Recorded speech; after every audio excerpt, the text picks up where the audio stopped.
Something in a anti-Valentine's Day mood. Well, I'm sorry. What? Can you not hear me? Hello? Can you hear me? We do hear you. Okay. You were sorry about something. Oh, your video that you're I got it. anti-Valentine's Day. Yeah. Okay. Okay, let me get going here. Okay. My father often told me, Van, we need to find you white girls to date. That witticism captured his contempt for my upbringing in Mission, Texas, where my high school classmates and romantic interests were 90% Hispanic. It also showed his self-image as the suave European father determined to guide my psychosexual development. Well, I barely knew Mark Wallach, the Midwestern son of Jewish immigrants. My brother and I saw him one weekend in 10 years after our parents divorced due to lifestyle and money conflicts. He soon remarried and left South Texas, eventually settling in Manhattan with his wife, Kate, a retired ballerina. We finally visited him as teens, and he indulged his urge to transform us from border hicks to Upper East Side swells. Out with the Levi's, in with Brooks Brothers attire. He loved to stage his life lectures and rants against our mother like theatrical set pieces, with his sons the unwilling audience. Take the time he sat us down in the lobby of a Miami Beach hotel where he had taken us to meet his parents for their golden wedding anniversary. He spoke highly of brothels, nudist camps, masturbation, the Oedipal complex, the value of backseat quickies.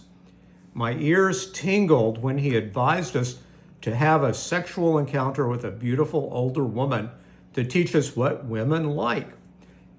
As a proof point, he said his father gave him money to visit St. Louis brothels as a teen. I gripped the arms of the plush lobby chair so tightly that I almost yanked out the stuffing. I was 16 years old. Fed up, my brother stopped visiting Dad after that summer of 1974, but I returned for the Christmas break because, well, New York captivated me.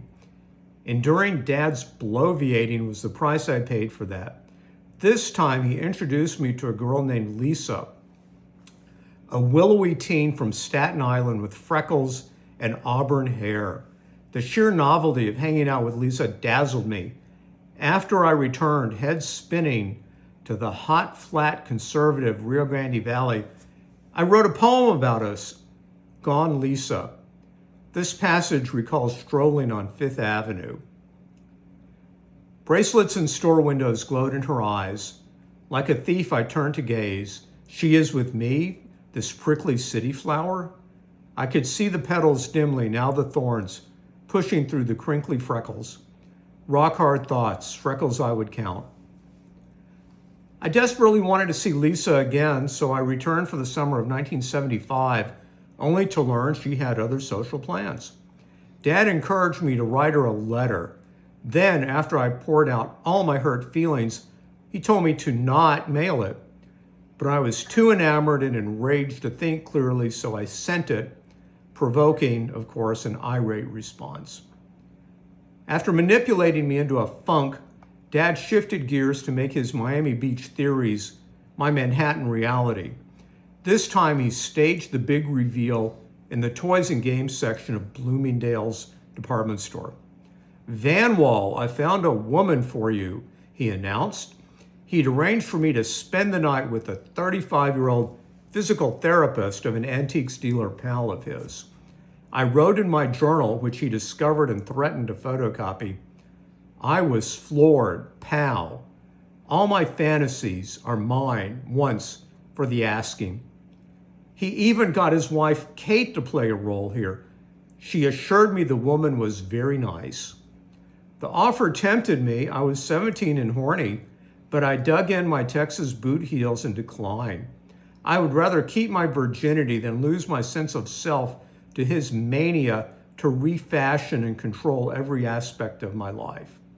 I finally started to assert myself against his bullying, which escalated our multiple conflicts. At one point he snapped, "You need to see a therapist because you're really screwed up." In the following decades, my father and I didn't speak for long stretches, and when in contact, our visits vibrated with topics unmentionable like family. Indeed, Dad's own father and sister refused to talk to him. After I became a father myself, he occasionally met my son, but they never connected emotionally. No surprise there. Still, in his own way, he influenced my approach to fathering and parenting. As I often say, I just do the opposite of what Dad did. Thank you.